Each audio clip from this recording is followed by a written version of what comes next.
Good morning, good evening, good afternoon, everyone, depending on where you are, and welcome, bienvenue, caribou, benvenido, whatever language you speak, and wherever you hail from, you are welcome here. This is a courageous conversation. I'm going to pass the baton to co-founders Emily Jones and Reverend Dominic Mizolo so that they can say a few words.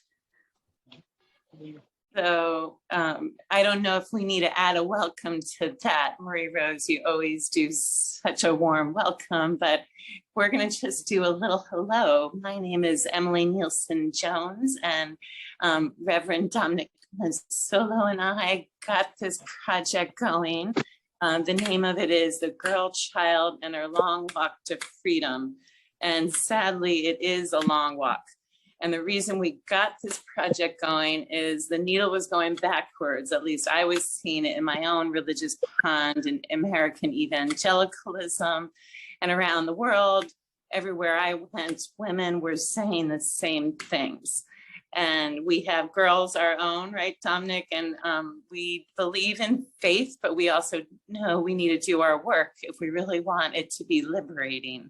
And Dominic, I will say, animates the why of this project and also this courageous conversation. So Dominic. Thank you. Thank you so much, Emily. Hello, everyone, wherever you are. Good morning, good afternoon, and good evening.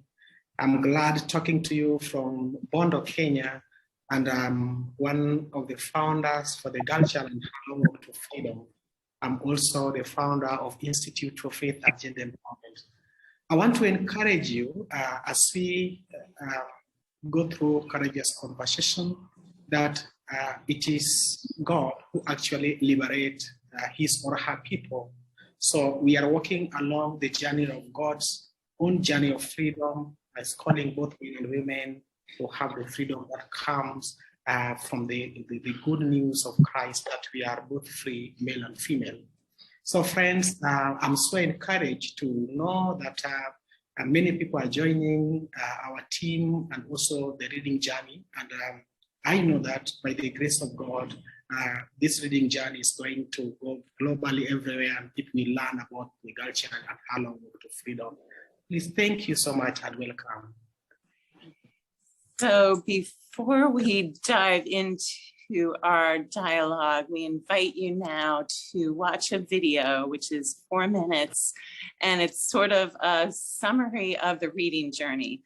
But before we watch it, I invite you to close your eyes and hold a girl child you know and love in your heart.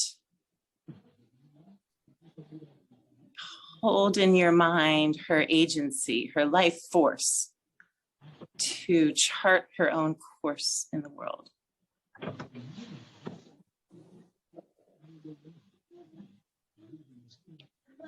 And now I invite you, given our topic, to hold a boy child you know and love in your heart.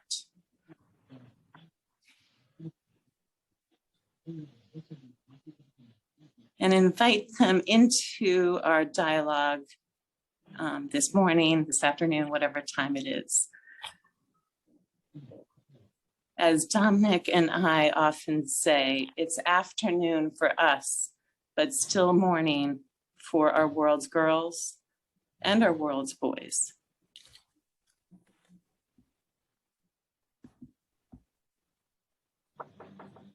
Leah, hold them in your heart as you watch this video. Girl child, can you remember who you were before the world told you who you should be? Deep down, I've always believed in myself and known I'm just as good as anyone else. But lately, I notice that the world treats me differently because I'm a girl.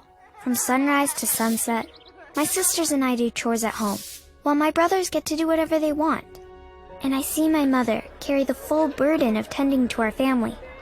In church, They don't like when I ask questions, so I've learned to sit quietly. In the street, I see girls who walk in fear, as mothers warn their daughters not to give men the wrong idea. Everywhere I look, the world tells me I'm inferior, but this does not feel true. What's going on here? Girl child, you are right to question. Do I know you? I am your mother's mother and her mother's mother. I am the mother of all. Then you must know why the world treats us this way. Please tell me, how did this come to be? Well, it is complicated, and there are many overlapping theories, but we do know that these traditions were man-made long, long ago. It was not always like this. In the beginning, men and women walked side by side together, valued equally as hunters and gatherers. Eventually, we began to settle down. And around this time, we elevated the idea of property and the need to own land and control a workforce. Men became protective of what was theirs, which led to fighting. Sexual violence against women became a weapon of war. Conquerors enslaved women as concubines. Men felt entitled to own and take on many wives, even in times of peace. As their wealth grew, so did the desire to give males an inheritance. Girls came to be seen as property, valued primarily for their sexual purity and ability to have children. They were exchanged between families for a price. Many girls were subjected to traditions aimed at preserving their purity and family honor. Many are still practiced today. It is this domination that gave birth to all forms of slavery and how women became the world's first slaves. It is how patriarchy and the ethic of male honor became the norm. Patriarchy was woven into our civilizations, our laws, economies, philosophies, sciences, and especially our religions. It is everywhere, and it is invisible. It's no accident that we replaced ancient images of God as both male and female with images of God as a man. But haven't we made progress since those times? In some ways, yes.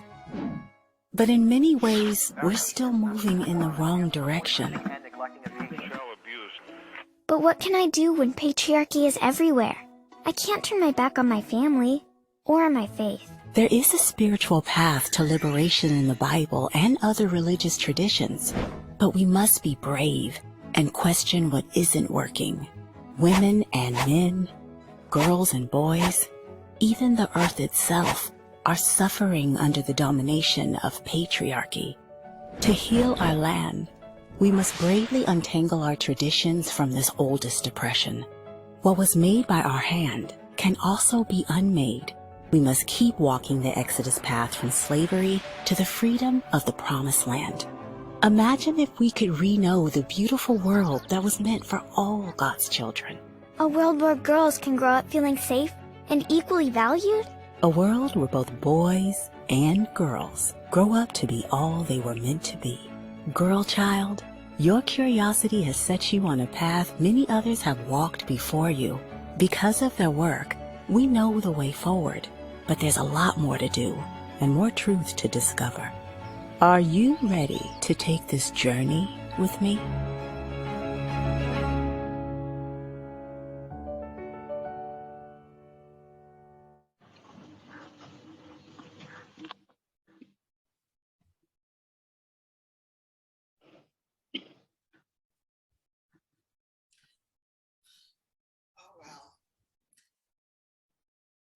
I hope that you enjoyed the video. Those of you who haven't seen it, it seems like every time that we watch it, there is something else. And it's a reminder that we need to be brave in order to stimulate and create transformative change and the transformative change that we need.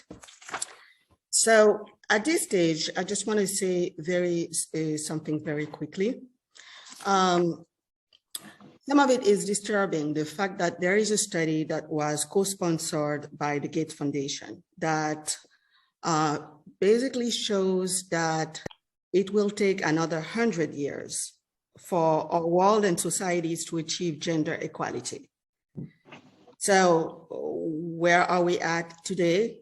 No country in the world has really achieved gender equality.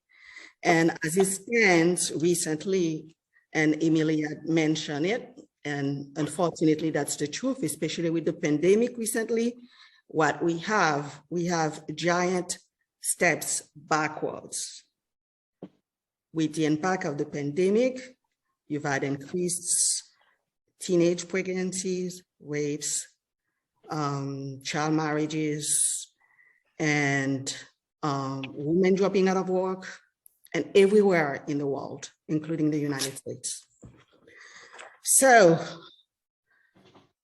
right now, also another disturbing figure, but a reality that we have to face is that very little funding goes to girls and women's program and gender equality, very little funding. And as it stands right now, you have many advocates who believe that this funding, this limited funding, should be only allocated to girls and women-led programs, and that boys and men should not necessarily be involved. On the other hand, there are others who believe otherwise, that we will not move the needle forward if men and boys are not on board. So as far as the Girl Child project, we hold these conversations because they are important. We have to come together in order to make the change happen. So today we're very excited about what is our third Courageous Conversations, and we hope that you will join others. Just very quickly, as a matter of housekeeping, please put your questions and comments in the chat. We welcome comments and questions. There will be time for questions after the conversation.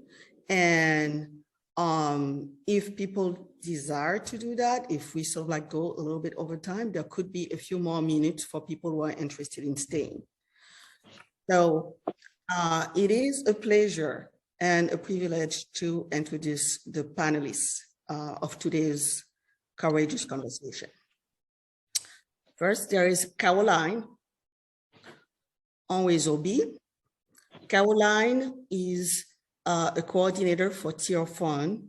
She's a master training for their Transforming Masculinities program, which is being operated, I want to say, in over 15 countries in the world.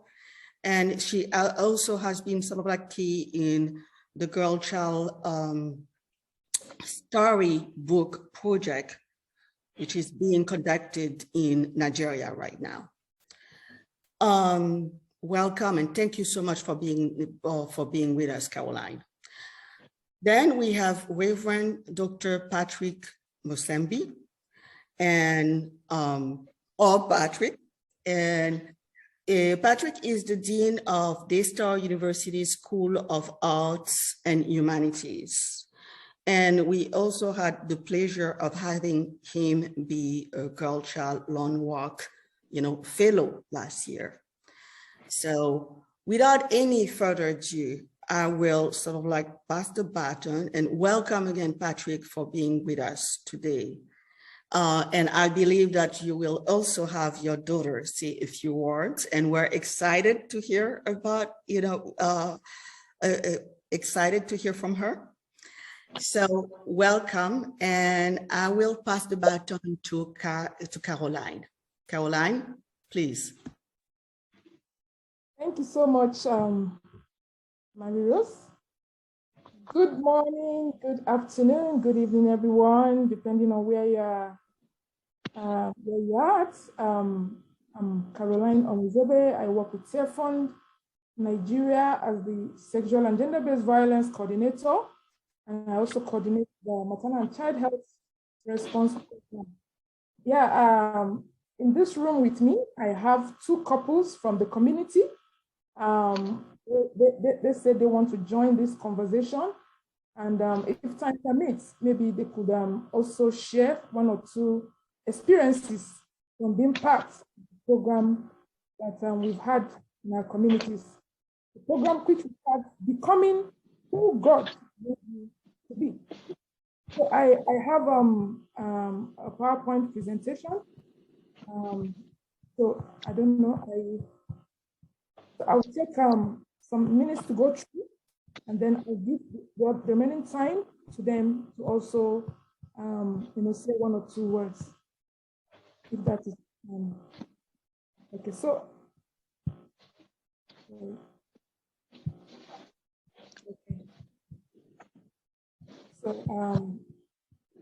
so it's titled "Becoming Who God Made You to Be." Sorry, let me share my slide.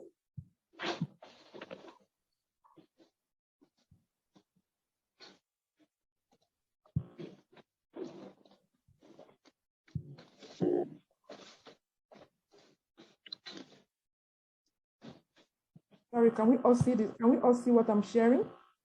Yes. Yes. You can all see it, right? All right. So, Becoming Who God Made You to Be, presentation by Caroline Onwuezobe. Yeah. So, I'll start with this biblical reflection. So God created mankind in His own image, in the image of God, created them, male and female. He created them. Yeah. A little bit about Tearfund. Tearfund is a Christian international relief and development agency. Tearfund is working globally to end poverty and to restore dignity of the world's poorest.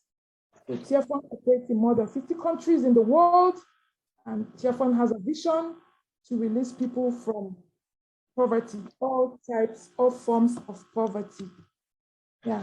So for us, for the our SGBD program, so we want to, our objective is to reduce rates of sexual and gender-based violence. We also want to see reduced rates of gender inequality in our communities. And then we also want to see increased utilization of right-based sexual and reproductive health, maternal and child health services, which is also an issue in the country. So with the statistics, globally, an estimated 736 million women, almost 1 in 3, have been subjected to intimate partner violence. And then now, most of this violence against women is perpetrated by the parent or former husband or intimate partner.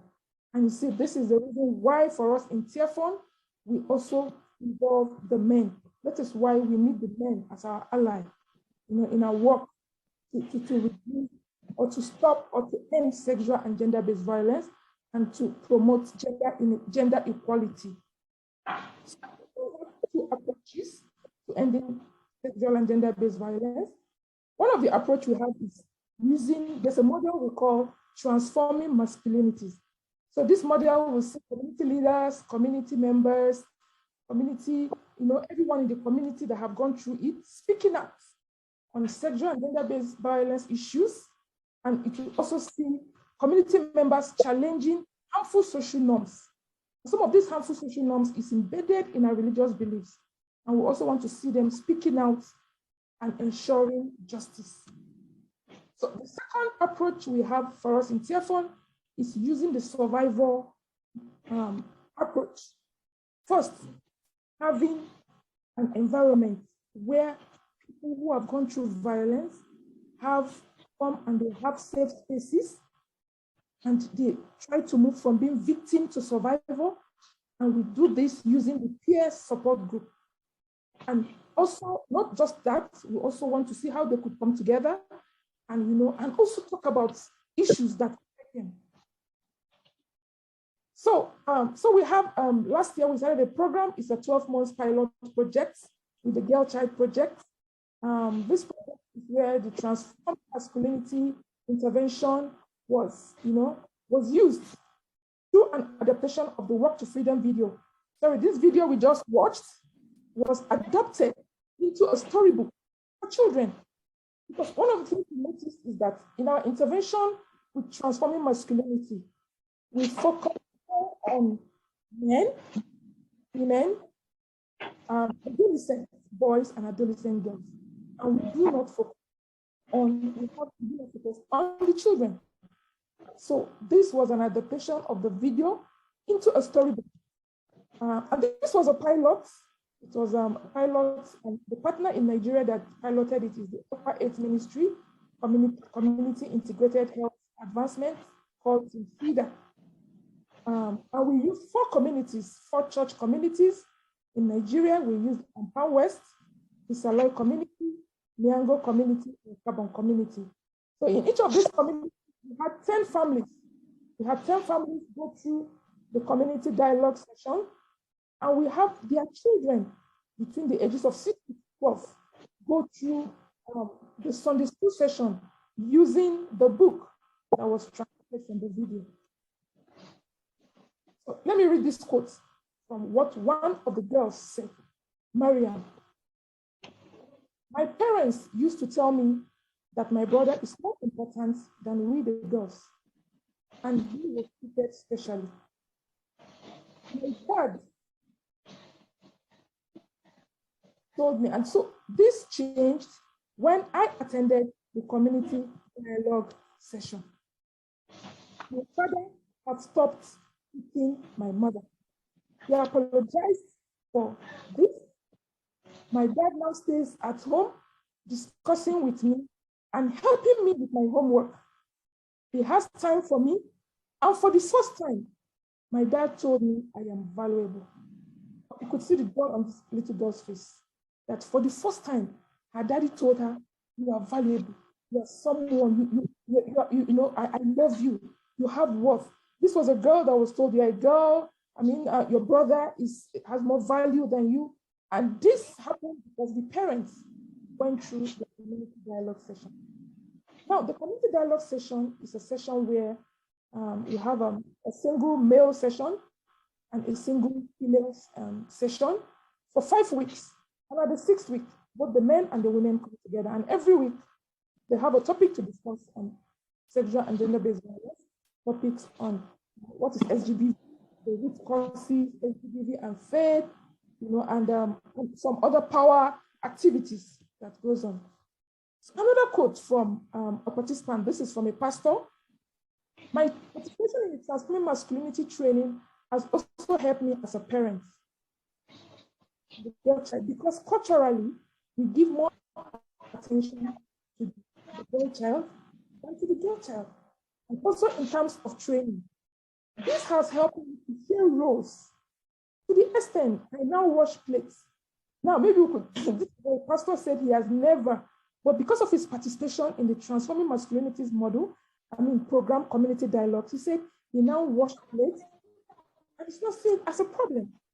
So he went ahead to say, previously he has planned that only his male children will get his inheritance. And he said, no, that is going to change. Even my female children will get also a portion of the inheritance. He has now become more vocal as a person and now speak out on the issues. And one thing he has said is that I have noticed that this project have made the children to voice out their fears. You know, one of the things we saw with this project is that it also increased communication between the parents and the children. And they communicate better. The children are able to talk to their parents. The children are able to ask questions. The children are able to, look up to their parents, and their parents will not drive them away. They'll actually give them time. So there are other quotes. Maybe I could just take one or two of them, but I'll take the second one from a pastor.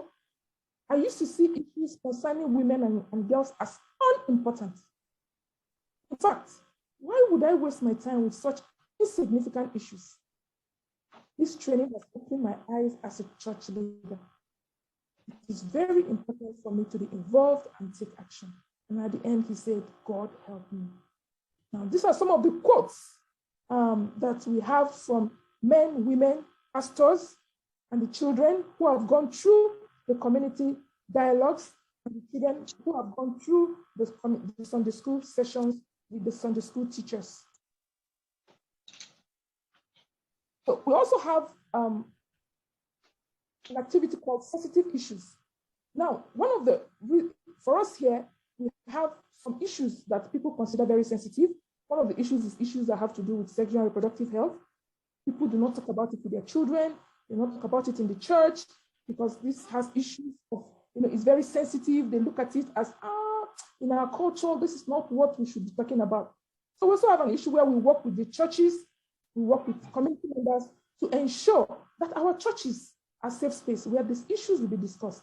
Where, the pastor, and we've had pastors discuss these issues openly and diffuse it through their sermon, through different fora we have in church, the women group, the men group, the choir group, and ensuring that there are gender justice in the communities. So I'll just give us one of the quotes from this activity. As a religious leader, my belief is that women should be seen and not heard and cannot contribute much. All that changed after this training.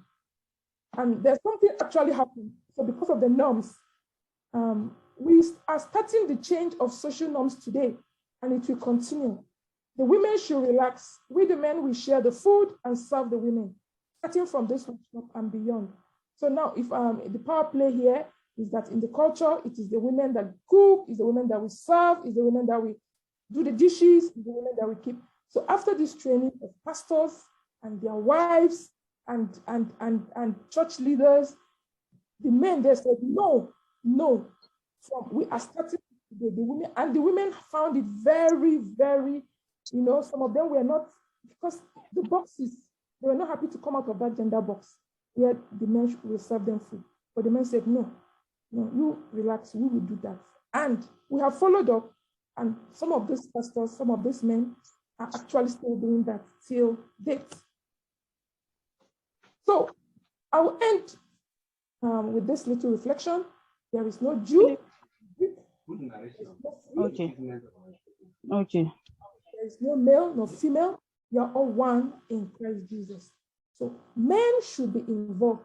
For us in Tearfund, we involve men because of, we see the patriarchy. We see that we have a society where there's patriarchy and the men have been involved. And if we do not involve the men, we will not have much success as we are having today. Now, we had some resistance. Sometimes some of the men will say, no, what you are bringing to us is not our culture. This is alien to us. And then, but with, constant, practice, with constant, with patience, with the pastors going, because it's a journey, actually. We are beginning to see these changes happen. So at this point, I'm going to hand over to Mr. David. Mr. David is going to come and he'll just say one or two things that happened before and after he attended the community dialogue session. So Mr. David, please.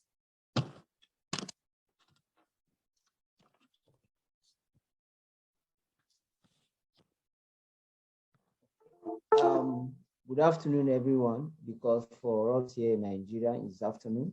So good afternoon, everyone. It's a pleasure to be part of this discussion. And I was privileged with my family to be part of the community dialogue. And it has been helpful in the sense that it has exposed me personally to some of my weaknesses as the head of the family and as the father of the house. Culturally, there is this belief that certain house chores are reserved only for either the wife or the children. Even among the children, there are some specific house chores that are assumed that this should be for the girl child, while this one should be for the male child. And it so happens that the majority of the work is being carried out by the girl child, while the boys have time to go and play football and other things. But with my participation from this community dialogue program, it has helped me and my wife to say, okay, we'll share rules that nobody is exempted from any house chores. Even the male child, they have responsibility to wash plates, to fetch water. Unlike before the program, our belief was that those things are reserved for the girl child. And again, it has helped me to see reasons why I should help my wife too. Before the training, I find it difficult to fetch water or to do anything at home domestically to help my wife. And after the training, that has helped me a lot. It has now become part of me. And again, the training have made me to understand that we should treat people with respect. If I feel that because I am the head of the family, what if the tables change? you understand. And in one of our sections, in the course of the community dialogue, we learned that, and there's what we call gender boxes. Certain responsibility are reserved only for the man, maybe to pay my rent, school fees, and so on. But the training have made me to understand that with my wife, that these things, if my wife is privileged to earn something, it should also go to help the family. So, and that is how we have been going about it. So lastly, I would say it's really a pleasure to be part of this discussion and the training as well. Thank you. Thank you so much. And lastly, I'll just ask Mr. Caroline.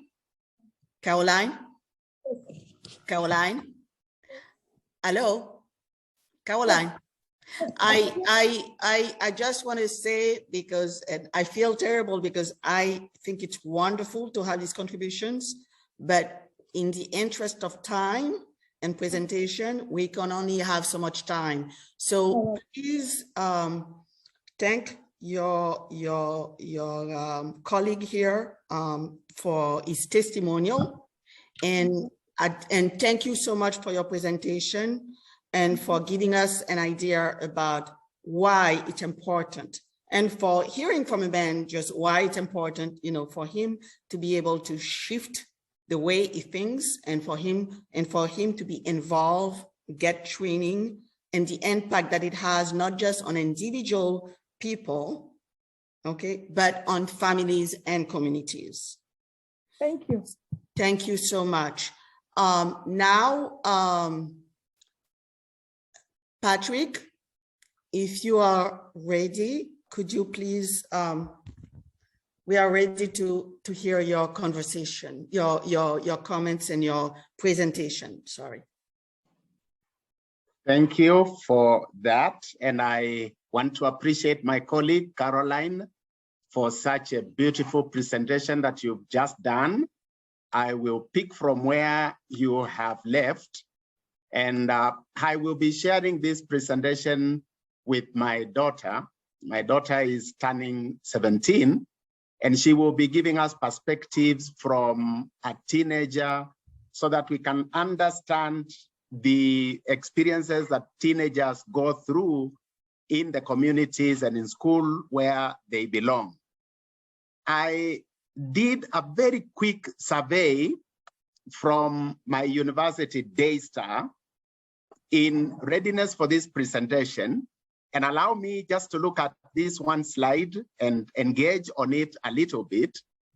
And I would term it an exploratory survey. I shared it to my students. This semester, I am teaching 300 level courses and 400 level. So I did share it with the male students in those classes and asked them to share the same with their friends. It may be of interest for us to know that these are students from different ethnic communities in Kenya, and that these are students of the ages between 20 and 23. And these are students who are the cream of the society for being at the university. I also may want to point out that these are students, some of them from different African countries, and of course from different socioeconomic backgrounds. So I sought to know about their level of awareness in regard to issues of gender equality. And in the first question, I asked them whether they were aware of the privileges enjoyed by boys and men in their communities as a result of the value placed on them by culture. And interestingly, 78% said that they were aware, compared to only 22% out of the 74 boys who attempted my questionnaire, which was online. And in the second question, I sought to know to what extent are they aware about the negative effects of male dominionism or dominance on women and girls in their own communities. Again, an overwhelming 91% of them said they were aware of the negative effects of male dominance in their own communities. And in the third question, I sought to know whether their upbringing and family prepared them to acknowledge and respect gender equality.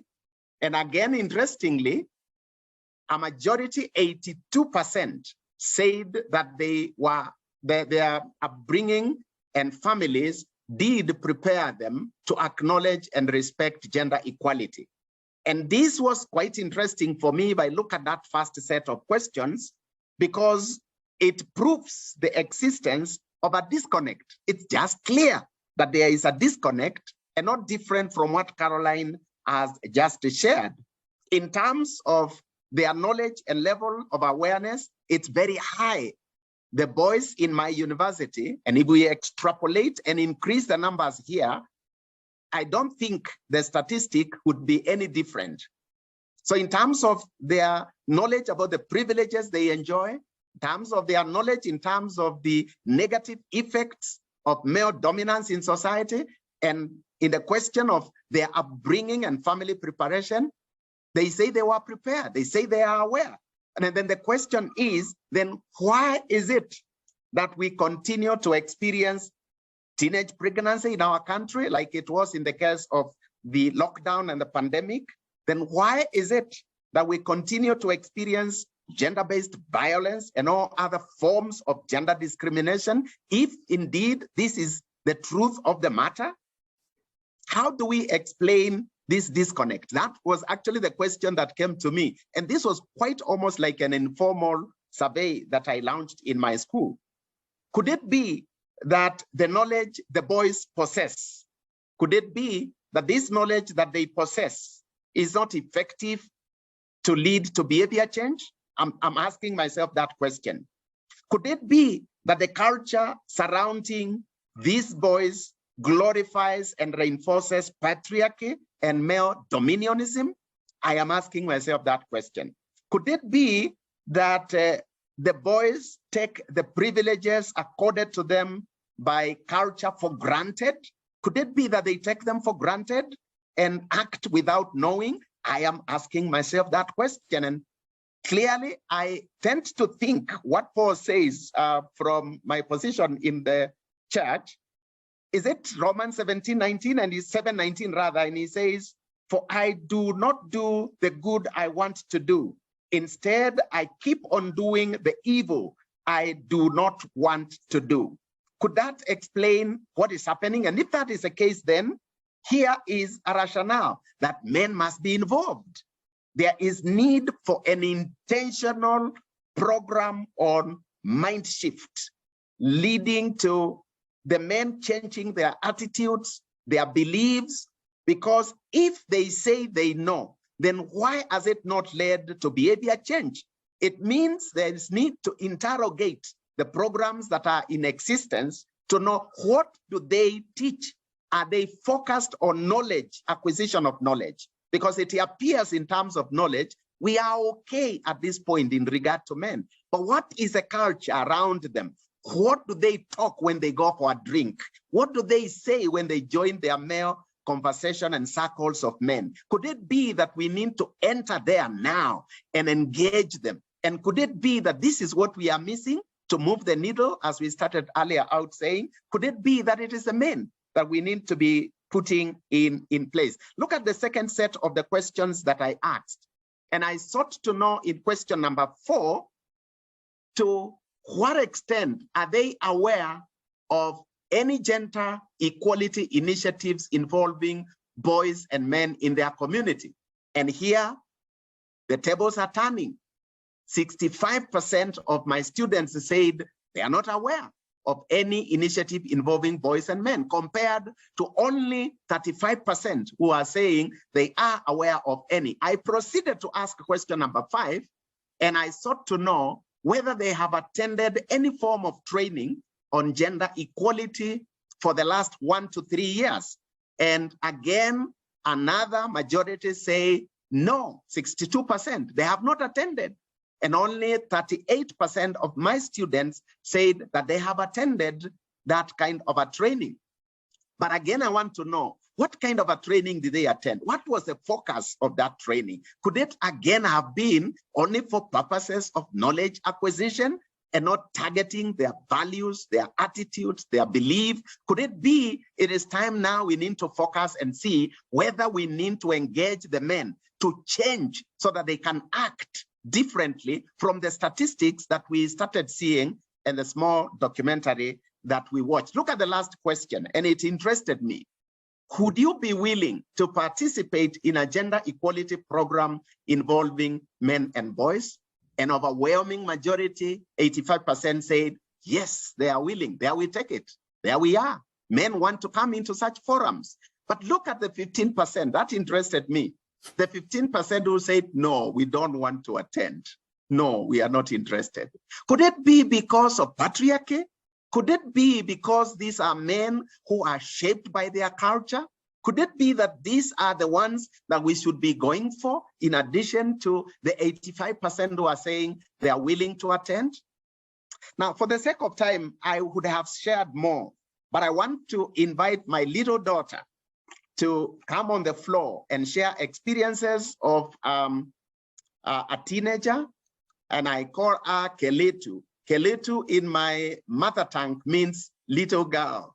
And I love this girl. She's passionate. We talk about this all the time in our family as we get into the kitchen together. She has amazed me, some of the experiences that she has gone through. And so I want to allow Zawadi to unmute and then speak to us. I give you 5 minutes, Zawadi.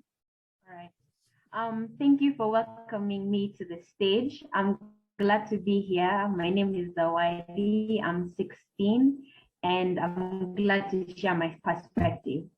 So why should we involve men and boys in the fight for gender equality? That is today's question. But I'd like to flip this question on its head and say, why do we have to ask this question? When there is hunger, do we ask why those with food should be involved? When there is poverty, do we ask why those with money should be involved? It seems in these scenarios, we understand that society does not exist in a vacuum, and that to fix any societal problem, we must pull together, especially those of us with privilege, to solve them. So why do we sit here today in a society that, a patriarchal society that affords men privilege over women, and have to ask, why should we involve men in the fight for gender equality? For me, it's simple. It's because of the invisibility of male privilege. It's not the kind of privilege that includes expensive cars or houses, or one that means that men don't have any problems at all. It's the kind of privilege that allowed my English teacher during a lesson on gender-based violence to say that this problem was too big, too large, and that we should reduce our passion for it, or better yet, ignore it if we wanted to live peaceful lives. But I couldn't ignore it when I was in a class explaining a concept, and a boy felt the need to re-explain it because he felt he understood it better. My friend can't ignore it when she goes to parties time and time again, and a boy grabs her at the entrance without her consent because he feels entitled to her. We couldn't ignore it when we were seated in our school chapel and our priest told us that it was time for us to decide whether we wanted to be trophies for our future husband that they can parade with pride, or if we wanted to be thrown around like a ping pong ball between men who couldn't hold us for too long out of embarrassment. It was his skewed attempt of trying to ward us off of promiscuity, as if those are the only two options, as if women can't exist outside of men. My friend's little sister couldn't ignore it when she was at her grandfather's funeral, and she was told she needed to wear leggings underneath her dress, lest she distracts the priest who was presiding over the occasion. She was 11. It's a privilege to be able to ignore a problem. And this is just one of other countless and other invisible privilege afforded to men.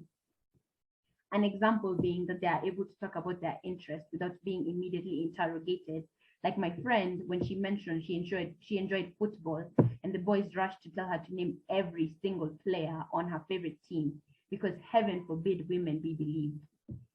We need men and boys in this fight, because if we want to stop hearing stories like this about women's oppression and of gender-based violence, we must first teach our men to stop enacting it. to stop participating in this oppression. And further yet, like my dad mentioned, we must teach them to engage practically in stopping this oppression. For women to be heard in a society that has long silenced us, we must be amplified by the voices of men. We need men and boys in this fight because patriarchy affects them too. It forces them to be a certain kind of man, strong, unfeeling, stoic. It's the reason why men are said to have the highest number of suicides. Patriarchy hurts us all, and until we realize that, we will always ask, why do we need men and boys in the fight for gender equality? Thank you.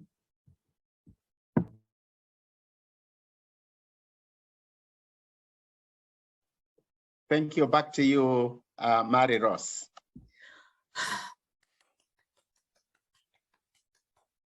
I am sorry, I could not help it. And I know I'm being loud, but this is amazing. This is why I am involved in this type of work. Thank you so much, Patrick. Thank you, Zawadi. Please keep your spirit.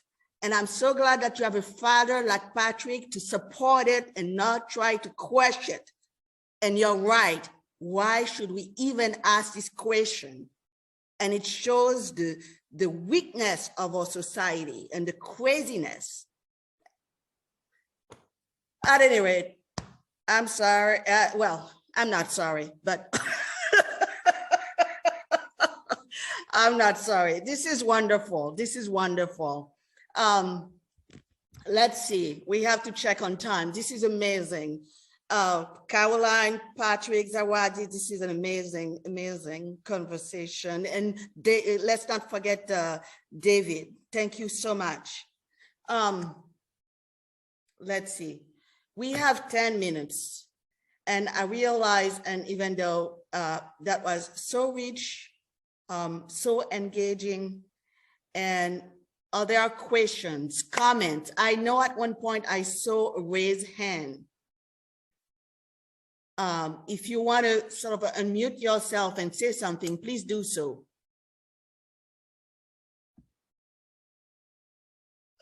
I see 14 comments.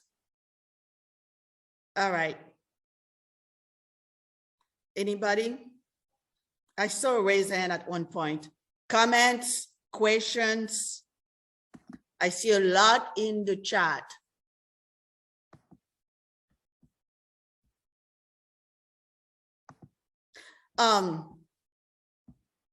Let's see, somebody had their hands raised.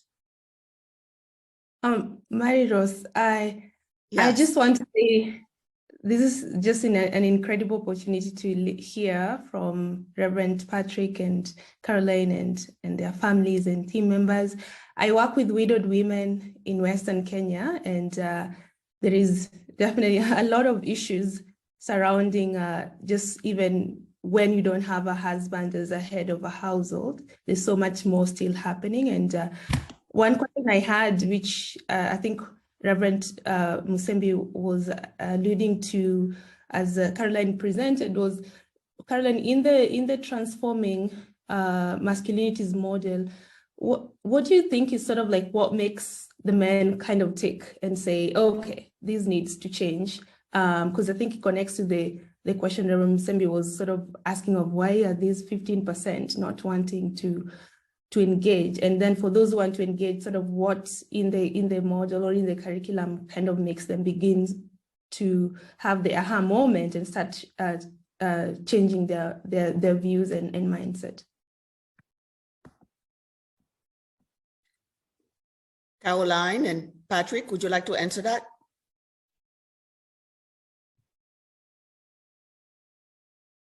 Well, I'm waiting for Caroline because she has done a practical bit on it, because my experience is the same. I carry out lots of training with the couples and families, and anytime I am talking to them about when they have a question in the family, a decision to make, which voice carries the day, and overwhelmingly, all the time, it is a man's voice that carries the day when they are making the decision. Caroline has the answer. I do not have all the answers, but I will. So in Tearfund, the Transforming Masculinities model that we use is a process where men and women go through like a journey. Every week they meet. First, there's a safe space for them to discuss. And not just to discuss, there are topics they talk about. They talk about SGBV, they talk about the root causes, they talk about faith and gender. You know, one thing with the transforming masculinities model is that it has a faith lens approach. It has a faith lens approach. And even for us in Nigeria, we also have the manual also for the Muslim community, the Muslim Ummah. We also have it for them. So they go through this, and at the end of the 5th week, by the 6th week, they are coming together with the men and the women to look at each other and, hey, this conversation, you know. So during these conversations, it cuts across even issues of power, because we all know the root causes of SGBV, gender inequality, power issues, and we have exercises that they go through that actually brings out this issue of power. And just like Mr. David was saying, he said when he went through that, he was like, wow. So this is how, you know, sometimes you're not conscious how you treat people until you go through these sessions and you're like, wait a minute. And then we also use Jesus as a positive model. And then, so when Jesus as a positive model, what are his characteristics? How did he deal with women? You know, these are some of the things we do in the session. Yeah, thank you, Jackie. I hope that answers your question. I don't know. Let me say something, Mary Rose.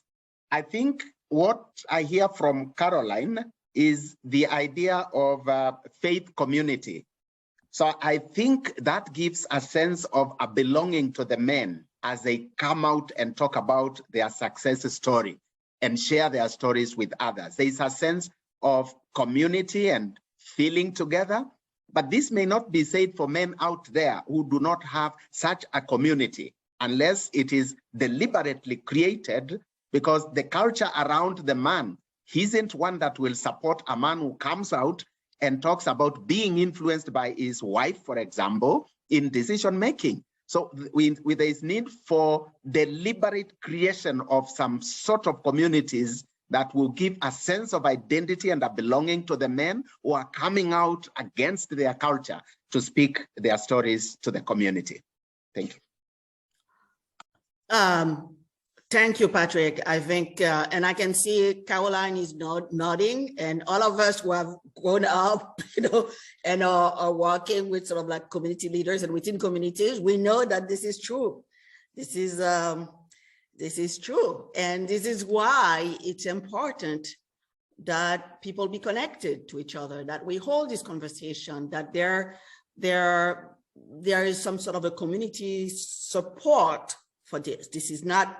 Otherwise, you're going against the grain, you're just fighting the status quo. And even men who realize, and your survey showed it, men and boys who realize that there is a imbalance and there's privilege and there is oppression, will continue just in terms of the societal perception. So they don't want to be looking like they are weak men or weak boys. That's part of the issue. Any other comment and question? And I know we have talked about spending a little bit more time, and I realize, thank you so much for making the time to join us. This is a wonderful conversation. We want to thank the panelists and everybody again. If you would like to stay for a few more minutes, that would be great. We will continue to have these important conversations and continue to support this kind of work. And so please stay tuned. For those of you who haven't joined our hub, we have a hub that we have just launched, the Girl Child Long Walk. Please check it out, because we're going to have different events, conversation, readings. We're hoping to build connections, network, because this is not something that one can do alone. We just need to do it together.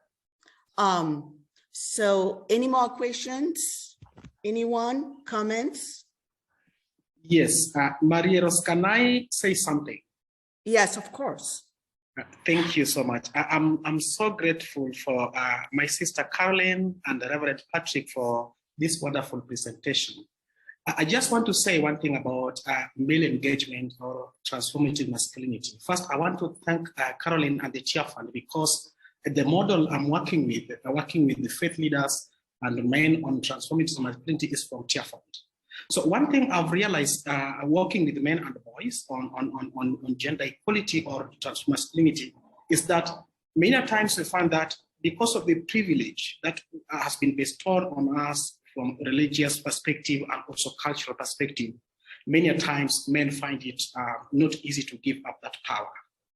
Because many times I find men in the community finding very hard to say that now we are going to share land equally with my wife. That is not possible. Now we are going to make a decision together because I've been used to making decision as the head of the family, as the Bible says. So you say that I'm going to consult her. That's not possible. So I think it's a fear of losing that power. So it's about power dynamic. If we don't talk about power balance between men and women, then men will feel threatened. They feel normally threatened because something is going away from them. That power was given to them by religion and also the culture. Thank you so much. Thank you, Dominic. I think you're completely right. This is it. The question is, and I think this is something we need to think about, and not only think about or talk about, but act. Just have some support programs that really invite structural change, is, the fact that this will continue if we don't break the cycle.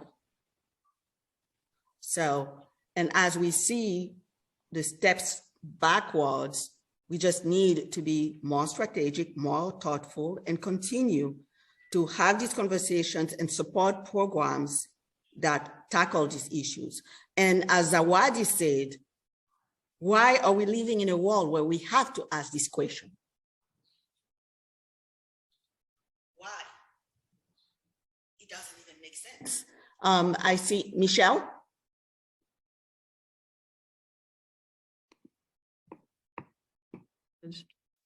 Thank you, Mary Rose, and I'm very grateful, Caroline and Patrick, for your wonderful presentations, and I found them very enlightening. I work with an organization called Gender Equity and Reconciliation, and through the work that we've been doing, I really, I get what you're saying, Patrick, about knowledge acquisition and about, yeah, these boys, they know what's going on. And the experience that we try to give people in community in a safe space is an experience of moving from the head to the heart. And some people describe that as the hardest 12-inch journey of anyone's existence. And we really try to create a loving, unconditionally loving community and safe space for men and women to come together to share their stories, because boys and men also suffer from patriarchy. And sometimes there's a lot of unconscious bias. And when they hear women's stories, they just are in floods of tears because they never realized how bad it was. And so it's a very deep and powerful workshop over 3 days, but it does end in men and women being able to share with one another openly and really listen. And it's really all under the umbrella of a spiritual context, so that it's actually an interfaith organization, but we are now running these workshops just for Christian communities. Because of the spiritual dynamic, there is a kind of alchemy that takes place during the 3 days, which brings men and women to actually honor and respect one another and celebrate their differences together. So I just wanted to share that with you, as I think that a lot of what we've been talking about is men changing their behaviors. You know, they say, women, you can relax and we'll cook meal today. And they can change their behaviors, but if they don't change what's in their heart, there'll be nothing sustainable that's changed. There'll be no sustainable change. And I'm sure many of you who are working in this field have seen that behaviors can you know, can indicate some hopefulness. But unless it's underpinned by a change in heart set, then it's not sustained. Thank you.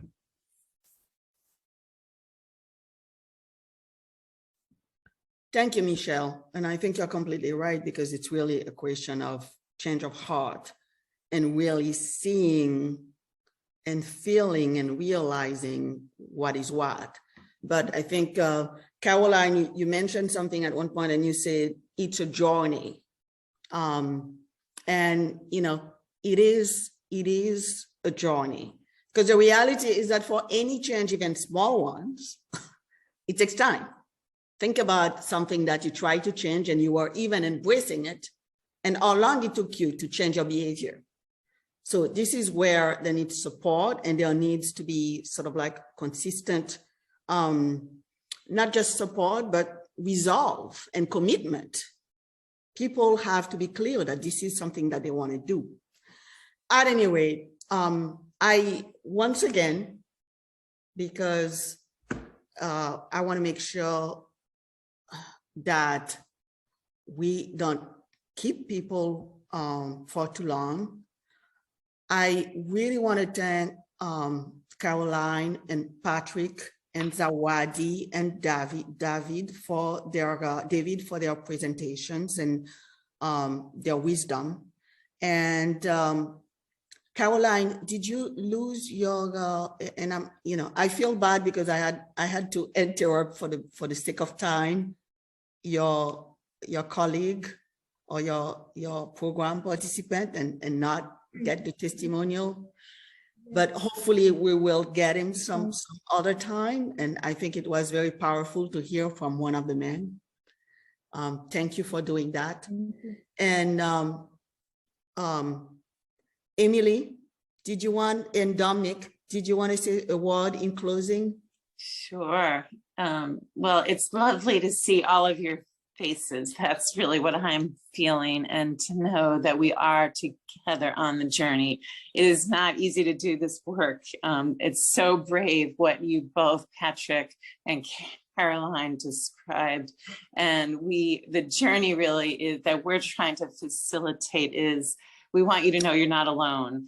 And we also want to invite you to be more curious. There's a role of religion that makes this work. It's not only about working harder. We need to be curious. Why are our religious traditions all around the world, they are one of the chief obstacles to challenging not only the violence, but the actual beliefs that the man is in charge, the man makes the decisions. So one of the values we really underscore is the role of curiosity and being like free inside your mind and your heart. So we invite you on the journey. Whatever is your next step, we encourage you to be brave and take that next step. And we have a lot of opportunities. Join the app, and there will be lots of ways to join in more conversations like this. Thank you. Dominic, the last word? I believe. Oh, he had to leave? Yes, I saw he was leaving. Well, thank you so much, everyone. And, you know, at this stage, please join the app and continue to join our community. This is how we change the world, by coming together and doing what we need to do. Being brave, being curious, and supporting each other on this journey. Thank you.